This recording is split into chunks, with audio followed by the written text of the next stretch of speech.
नमस्कार, मी स्नेहल देशपांडे. गीताश्रीच्या सर्व सदस्यांना माझा नमस्कार. आज आपण गीतेचा 3रा अध्याय निरूपणासाठी घेत आहोत.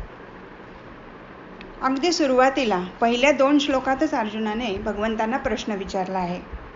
अर्जुन विचारतो, हे भगवंता, युद्धासारख्या घोर कर्मापेक्षा ज्ञान श्रेष्ठ आहे असे जर तुमचे मत आहे, तर मग युद्धासारखं घोर कर्म तुम्ही मला का बरं करायला सांगता आहात?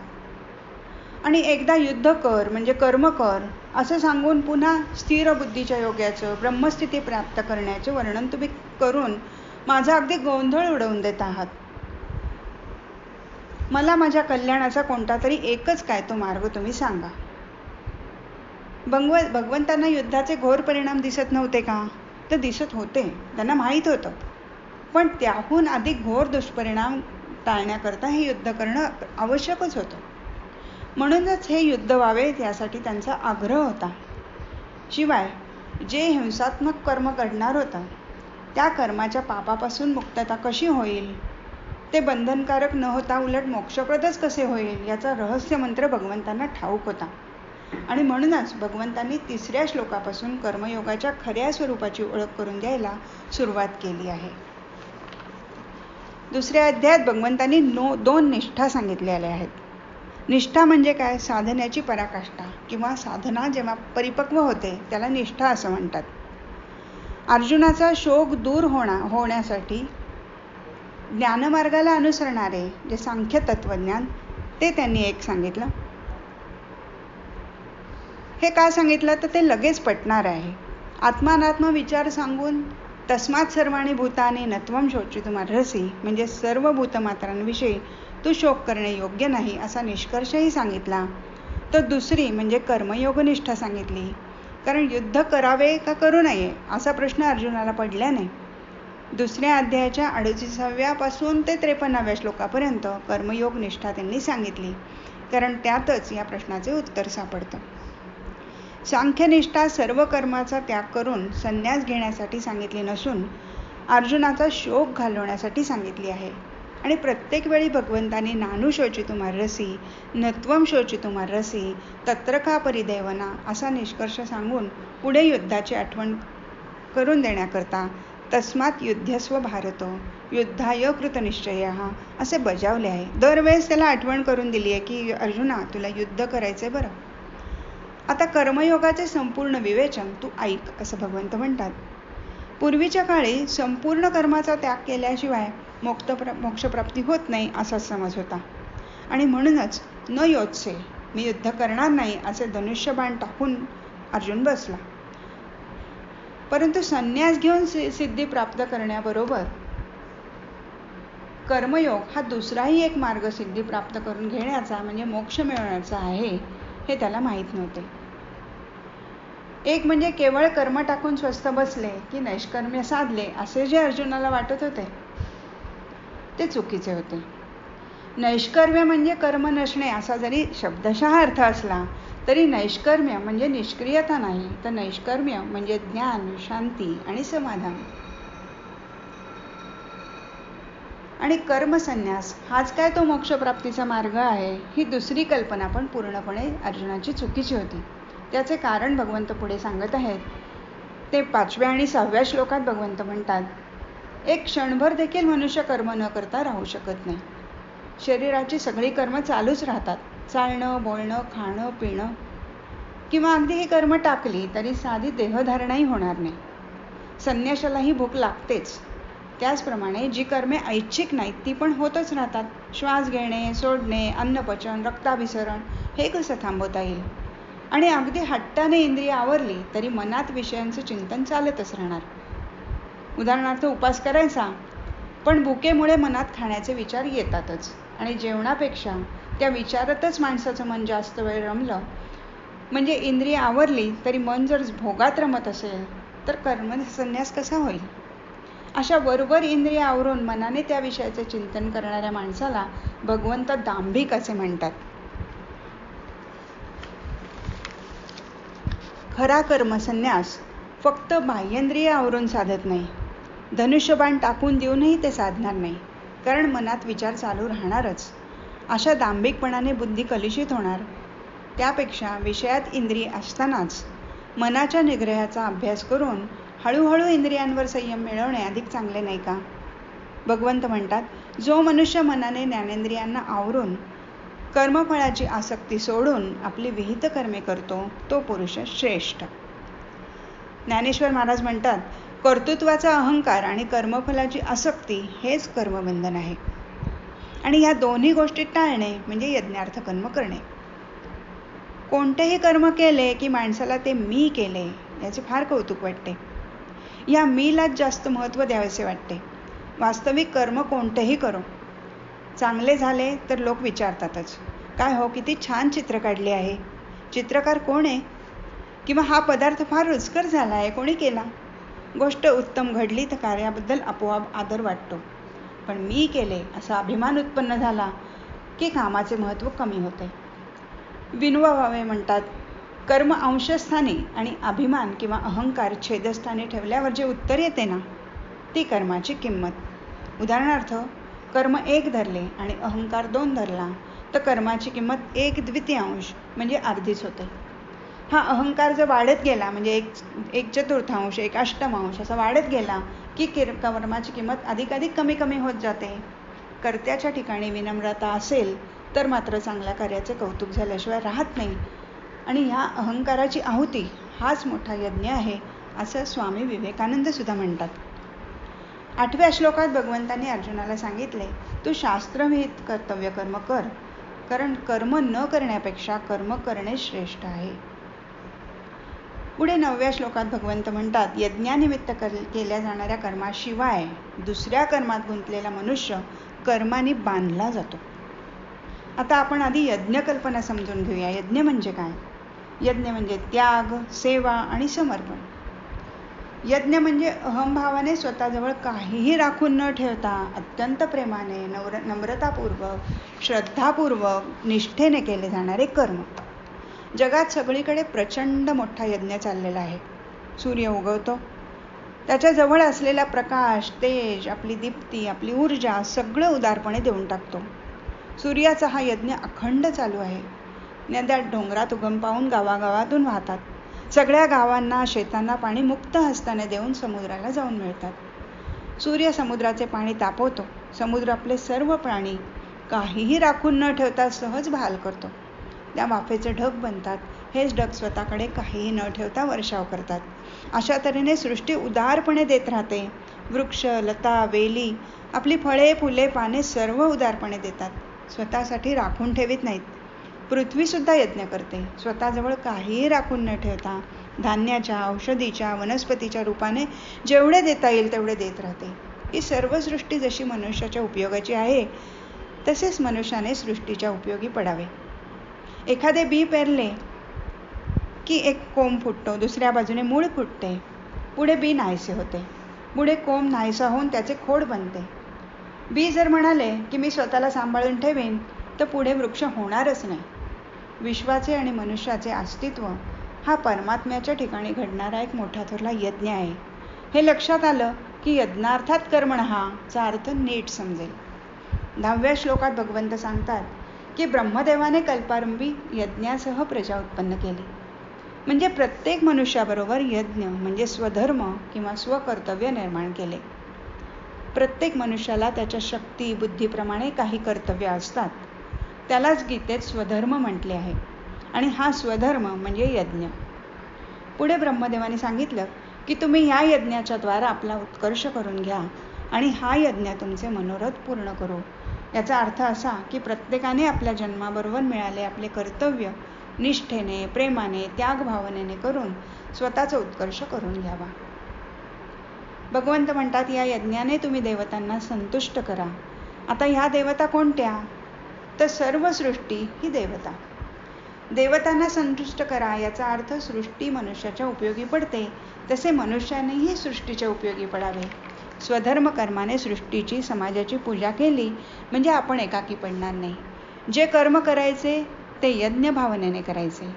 कारखाना काढायचा आहे ना, काढा, पण त्यामुळे पर्यावरणाचे नुकसान होणार नाही याची मात्र काळजी घ्या. आपल्या कर्माने सृष्टीतल्या वनस्पती, प्राणी, पक्षी, माणसे यांना त्रास होणार नाही. उलट सृष्टीचक्राला अनुसरूनच आपले कर्म असेल याची काळजी घेतली. सेवाभावाने विहित कर्म केले की स्वतःबरोबर सर्वांचा उत्कर्ष साधता येतो. आपल्याला सृष्टी भरभरून देते.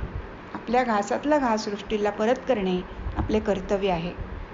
12व्या आणि 13व्या श्लोकात भगवंत म्हणतात, देवता आपल्याला भोग देतात. झाडाची फळे, फुले वगैरे त्यांचा उत्सर्ग आपण जरूर घ्यावा, पण झाडच तोडून टाकणे योग्य नाही. आपल्यातला थोडा वाटा समाजाला द्यावा. तो न देताच सर्व स्वतः भोगणारा चोरच आहे. यज्ञ करून म्हणजे कर्म करून मिळालेले सर्व स्वतः भोगणारे पापच खातात असं भगवंत सांगतात. सृष्टीकडून, समाजाकडून आपल्याला जे मिळते ते सर्व स्वतःच भोगणारे पापीच होत. या सृष्टीकडून आपल्याला मिळणारा सूर्यप्रकाश, त्याची उष्णता, पाणी, प्राणवायू अशा कितीतरी गोष्टी आपण उपभोगत असतो. या सृष्टीची, समाजाची परतफेड करणे आपले कर्तव्यच आहे. हाच तो यज्ञ आहे. आता 14व्या आणि 15व्या श्लोकात सृष्टीचक्राचं वर्णन भगवंतांनी केलं आहे. सर्व प्राणी अन्नापासून उत्पन्न होतात. अन्न पावसापासून निर्माण होते. पाऊस यज्ञामुळे पडतो. आता लक्षात आलं असेल की नद्या, समुद्रातलं पाणी सूर्याने तापवल्यामुळे वाफ होऊन त्याचे ढग बनतात आणि हेच ढग पावसाचा वर्षाव करतात. हा सृष्टीतला यज्ञ आणि हा यज्ञ या सर्वांनी त्यांची आपापली विहित कर्म केल्याने घडतो. ही कर्मे म्हणजेच हा कर्मसमुदाय वेदांपासून निर्माण झाला आणि वेद परमात्म्यापासून उत्पन्न झाले आहेत. आणि म्हणूनच हे अर्जुना, प्रत्येक यज्ञात परमात्मा प्रतिष्ठित असतोच असतो. सृष्टीत एवढा मोठा यज्ञ सतत चाललेला आहे. एखाद्या प्रचंड यज्ञातली असंख्य लहान मोठी एकमेकात अडकलेली चक्रे असावीत, त्याप्रमाणे ही सृष्टी आहे. आणि मनुष्य या चक्रांपैकीच एक चक्र आहे. या सृष्टीचक्राला अनुसरूनच प्रत्येक प्राणीमात्राचे वागणे असले पाहिजे. परंतु जो मनुष्य अशा परंपरेने चालू असलेल्या सृष्टीचक्राला अनुसरून वागत नाही, म्हणजेच आपल्या कर्तव्याचे पालन करत नाही, असा केवळ भोगात रमणाऱ्या पापी पुरुषाचे जीवन व्यर्थच आहे. लगेचच 17व्या आणि 18व्या श्लोकात भगवंत सांगतात, पण आत्मतृप्त व्यक्ती मात्र कर्म करणं आणि टाळणं या दोन्ही बाबतीत अहंकारी किंवा अट्टहासी नसते. जे कर्म सहज ओघाने चालून येईल ते कर्म कोणतीही फळाची आशा न ठेवता आणि मी हे कर्म करत आहे असा कोणताही अहंकार न बाळगता ती व्यक्ती सहज करून जाते. हे कर्म केल्यामुळे मला काहीतरी फायदा होईल किंवा तोटा सहन करावा लागेल अशी त्या व्यक्तीची दृष्टी नसते. तो मनुष्य कर्मात तर आसक्त होत नाहीच, पण त्याच्या फलामध्ये सुद्धा त्याला कोणतीही आसक्ती नसते. 20व्या श्लोकात भगवंत सांगतात, अशा पद्धतीने अनासक्त होऊन कर्म केल्यानेच जनकाला स्थितप्रज्ञता म्हणजे समाधीचा लाभ झाला. आता आणखी एक महत्त्वाची गोष्ट भगवंत सांगतायत ह्या श्लोकात, म्हणजे असे कर्म केले की लोकसंग्रह होतो. आता लोकसंग्रह म्हणजे काय? लोकसंग्रह म्हणजे चुकीच्या मार्गाला जाणाऱ्या लोकांना आपल्या वागणुकीतून योग्य मार्गाला आणणे म्हणजे लोकसंग्रह. हा लोकसंग्रहाचा अर्थ आहे. इथे नुसतेच भाषण देऊन लोकांना उपदेश द्यायचा नसून आपण फलाशा सोडून निरहंकारितेने कर्म करत गेले की आपोआपच सामान्य लोकांना कसे वागावे, आपले कर्म कसे करावे याचे मार्गदर्शन मिळते. कारण समाजातल्या श्रेष्ठ व्यक्ती जसे वागतात त्यांना अनुसरूनच सामान्य लोक वागत असतात. श्रेष्ठ लोक जे प्रमाण म्हणून सांगतात त्याप्रमाणे इतर सामान्य लोक वागू लागतात. आपण प्रत्यक्ष पाहतो की समाजातले मान्यता पावलेले लोक जसे वागतात तसेच वागायची, त्यांच्या पावलावर पाऊल ठेवून चालायची तरुण लहान मुलांची धडपड असते. लहान मुलांना आदर्श त्यांचे शिक्षक असतात. पुढे ती मुले मोठी झाल्यावर त्यांचे आदर्श बदलतात, पण तरीही त्या नव्या आदर्श व्यक्तीप्रमाणे आपण वागावे असे इतरांना वाटते आणि तसेच ते वागत असतात. आता 22व्या, 23व्या आणि 24व्या श्लोकातून भगवंत स्वतःचेच उदाहरण अर्जुनापुढे सांगत आहेत. भगवंत म्हणतात, मला तर या तिन्ही लोकात काही मिळवायचे काही शिल्लक नाही. मी पूर्ण आहे, तरी मी अखंड कार्य करत असतो.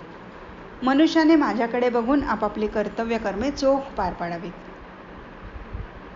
भारतीय महायुद्धात बरं का, संध्याकाळी सूर्यास्त झाल्यावर भगवंत स्वतःच्या पितांबरात घोड्यासाठी चंदी घेऊन जात.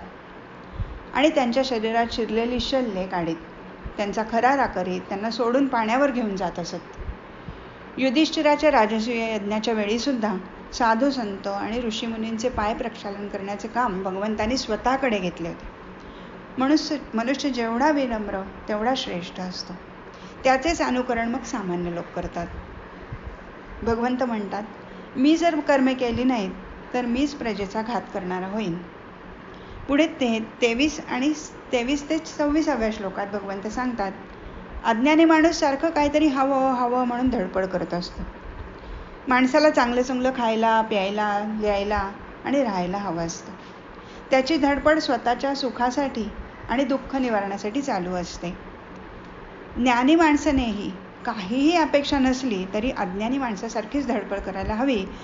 कारण श्रेष्ठ माणूस काही कर्तव्य न उरल्याने स्वस्थ बसला तर अज्ञानी माणूसही आपली सगळी कर्तव्य सोडून स्वस्थ बसेल. आणि म्हणून त्या अज्ञानी लोकांनी त्यांचे कर्तव्य पार पाडावे म्हणून ज्ञानी माणसानेही तितक्याच तत्परतेने कर्म करावेत. शहाण्या माणसाने कर्म करून इतरांना प्रेरणा द्यावी. मग आपल्या मनात विचार येईल की ज्ञानीही कर्म करतात आणि अज्ञानीही कर्म करतात, मग त्यांच्यात फरक तो काय राहिला? तर हा फरक वरवर पाहता दिसणार नाही बरं का, कारण हा फरक आंतरिक आहे. ज्ञानी व्यक्ती कर्म करताना स्वतःकडे कर्तृत्वाचा अभिमान घेत नाही, कारण त्याला माहीत असते की हे विश्व त्रिगुणात्मक आहे. सगळी जी कर्मे आहेत ती नैसर्गिक गुणांनी होत असतात.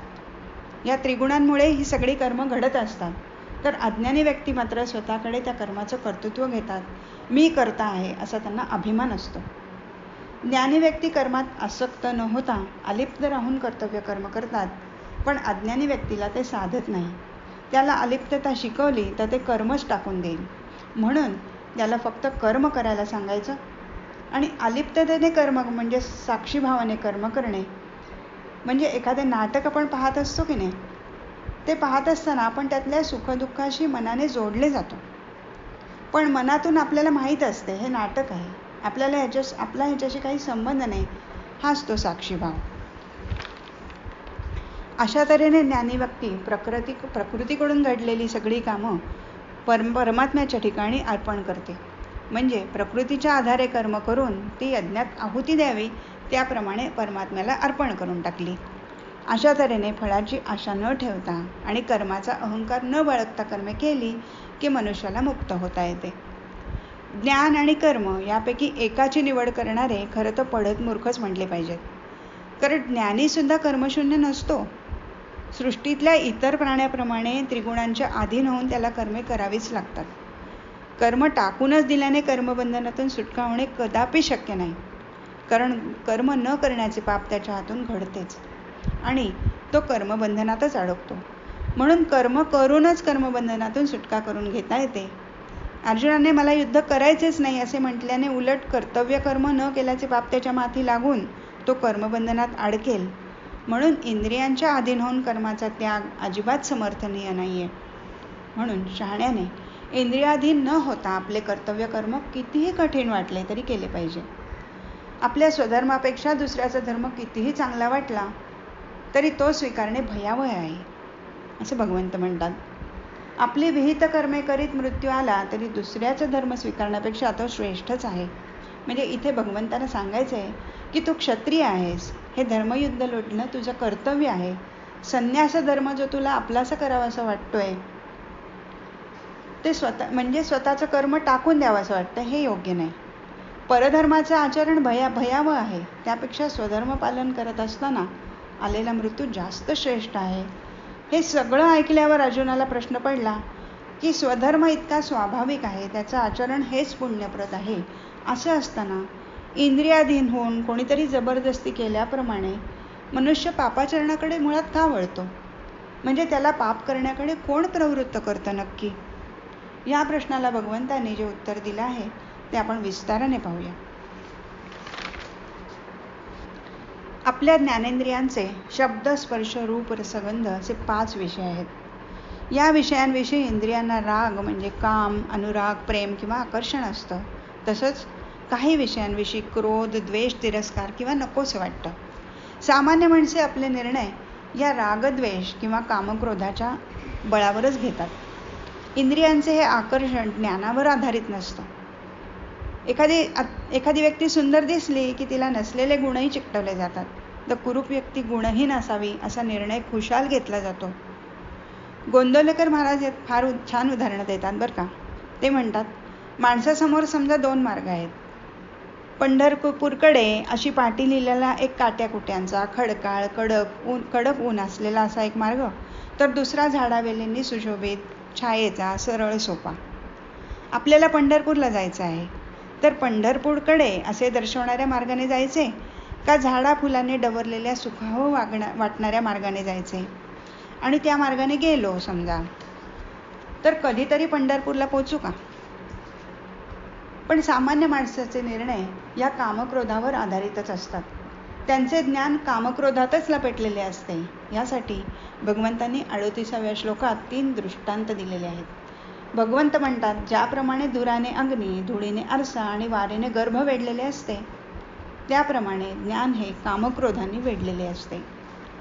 जगात कामक्रोधरहित ज्ञान होणे अवघड आहे. एखाद्या वस्तूचे किंवा व्यक्तीचे खरे शुद्ध ज्ञान होण्याऐवजी त्या व्यक्तीबद्दल आपण आपल्या मताप्रमाणे अनुकूल किंवा प्रतिकूल मत बनवतो. म्हणजे या वस्तूबद्दल खरे ज्ञान होण्याऐवजी आपल्या भावभावनांचे आवरण त्यावर चढवून त्याप्रमाणे त्याचे स्वरूप आपण बघतो. इथे शुद्ध ज्ञान होणं कठीणच आहे. एखाद्या वेळी पूर्वीचा अनुभव आठवून आपण त्या व्यक्ती किंवा वस्तूबद्दल ज्ञान करून घेताना आपला अनुभव आणि त्यात आपली भावना याचं सगळं मिसळून टाकून वेगळंच ज्ञान आपल्याला होतं. दूर केला तर अग्नी चांगला प्रज्वलित होईल. आरशावरची धूळ पुसली तर स्वच्छ प्रतिबिंब मिळेल. कामक्रोधरूपी वाळ दूर करूनच ज्ञानाचा जन्म होत असतो. म्हणून कोणत्याही ज्ञानाचा, मग हे कर्म करू का नको या निर्णयाचा निकषही कामक्रोध म्हणजेच मला हे करावेसे वाटते आहे का, हे केल्याने मला दुःख तर होणार नाही ना, असा विचार केला तर निर्णय चुकणारच आहे. म्हणून भगवंत म्हणतात, हा अत्यंत खादाड, भोगांनी कधीही तृप्त न होणारा हा कामच क्रोध आहे. तो मोठा पापी आहे आणि तो मनुष्याचा वैरी आहे, हे तू जाण अर्जुना. हा कामरूप अग्नी माणसाचा कायमचा शत्रू आहे. त्याने मनुष्याचे ज्ञान झाकून टाकले आहे. आता हा काम राहतो कुठे? तर इंद्रिये, मन, बुद्धी ही या कामाची निवासस्थाने आहेत. म्हणजे फक्त इंद्रियांना अनुकूल प्रतिकूल संवेदना होत असतात असं नाही बरं का. तर मनाला आणि बुद्धीतही हा काम घर करून राहतो. उदाहरण द्यायचं झालं तर आपल्या आवडत्या विद्यार्थ्याला पहिला नंबर द्यायचा, त्याला जास्त गुण द्यायचे, त्याच्यापेक्षा अधिक गुणी असूनही केवळ आपल्याला आवडत नाही म्हणून दुसऱ्याला पुढेच येऊ न द्यायचं, ही मनात राहणाऱ्या कामाची उदाहरणे आहेत. तर मत्सरापोटी बुद्धिचातुर्याने एखाद्याच्या चांगल्या कामाचा विचका करून ठेवणं हा बुद्धीतला काम झाला. राजकारणी व्यक्ती ह्याच्यामध्ये दिसतात नेहमी. अध्यायाच्या शेवटी भगवंत म्हणतात, म्हणूनच हे अर्जुना, तू इंद्रियांवर ताबा ठेवून या ज्ञानविज्ञानाचा नाश करणाऱ्या कामाला मारून टाक. दुसऱ्या अध्यायात अर्जुन म्हटल्याचे आठवत असेल की निष्कंटक धनधान्याने भरपूर समृद्ध असं राज्य किंवा अगदी देवांचं स्वामित्व जरी मला मिळालं तरी माझ्या इंद्रियांना शोषून टाकणारा हा शोक दूर होईल असे वाटत नाही. आणि म्हणूनच भगवंत इंद्रियांना आवरून धर, या कामक्रोधाला जिंकून घे असं सारखं सांगत आहेत. आणि इंद्रिय बलवान आहेत, त्यांना कसे रोखून धरू असे समजत असशील तू समजा, तर इंद्रियापेक्षा मन, मनापेक्षा बुद्धी आणि बुद्धीपेक्षाही पर म्हणजे श्रेष्ठ, बलवान आणि सूक्ष्म आत्मा आहे. काम बुद्धीपर्यंत पोहोचू शकतो, पण आत्मा त्यापेक्षाही श्रेष्ठ आणि बलवान आहे हे लक्षात घेऊन बुद्धीने मनाला ताब्यात घे आणि ह्या कामरूपी शत्रूला मारून टाक. अर्थातच स्वतःचा जो स्वधर्म आहे त्याचे पालन कर. अध्यायाच्या सुरुवातीला हे घोर कर्म का करायला सांगतो आहेस याचं उत्तर कर्म घोर आहे का साजूक आहे हे महत्त्वाचं नसून जे कर्तव्य आहे ते फलाची अपयशाची आसक्ती न बाळगता निरहंकारितेने पार पाडायचे आहे. शेवटी आपण सर्वांनी आपापला स्वधर्म ओळखून तो फलाशा न धरता आणि कर्तृत्वाचा अहंकार न धरता त्याचे आचरण करायचे आहे. हाच कर्मयोग. हरिओम तत्सत.